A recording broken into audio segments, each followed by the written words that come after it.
একটা ফুল সম্পূর্ণ ফুটে যাওয়ার পর ধীরে ধীরে সেটা শুকোতে থাকে, নষ্ট হতে শুরু করে। ধরো সেই ফুলটা গাছ থেকে তোলাই হলো না, ঠাকুরের চরণে সেটা দেওয়াই হলো না, সেটা গাছেই শুকিয়ে গেল। তখন ফুলটা কি করবে? সেই ফুলটা শুধু অপেক্ষা করবে কতক্ষণ এসে ঝরে পড়বে এবং মাটিতে মিশে যাবে। সেরকম একদিন তোমারও বয়স হবে, তুমিও বৃদ্ধ হবে, তোমার এই টান টান চেহারা বট গাছের ঝুড়ির মতো দেখাবে, কুচকে যাবে চামড়া। সেদিন তুমি চাইলেই কোনো কাজ করতে পারবে না, নতুন করে গড়তে পারবে না তোমার পরিচয়। সেদিন তুমি ঘুরে দেখতে পারবে না গঙ্গার ধার কিংবা বড় বড় পাহাড়, দৌড়তে পারবে না সমুদ্রের জলের সাথে। সেদিন তুমি কি করবে? আক্ষেপ নাকি অপেক্ষা? অপেক্ষা করা ছাড়া তো তোমার আর হাতে কিছুই থাকবে না।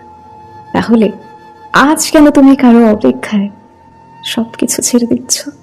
আজই তো সময় সমুদ্রে যাবার, পাহাড়ে যাবার, নিজের পরিচয় তৈরি করার, ঠাকুরের পায়ে ফুল হয়ে ঝরে পড়ার। মানুষ সেবার দ্বারা ঠাকুরের পায়ে থাকে। মানুষ সেবা করলে, কর্ম করলে তবেই ঠাকুরের পায়ে নিবেদিত হতে পারে। সেরকমই তোমারও উচিত সেই কাজ করাটাই।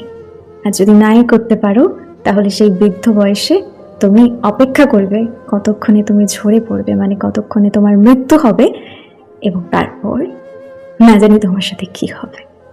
স্রষ্টার চোখে চোখ রেখে পারবে দাঁড়াতে? যে উদ্দেশ্যে সে তোমাকে পাঠিয়েছিলেন বলতে পারবে তুমি তোমার আপ্রাণ চেষ্টা করেছো? নাকি এইটা বলবে কি আমি বহুমায়ায় আমার প্রাণ অন্য কাউকে দান করে এসেছি?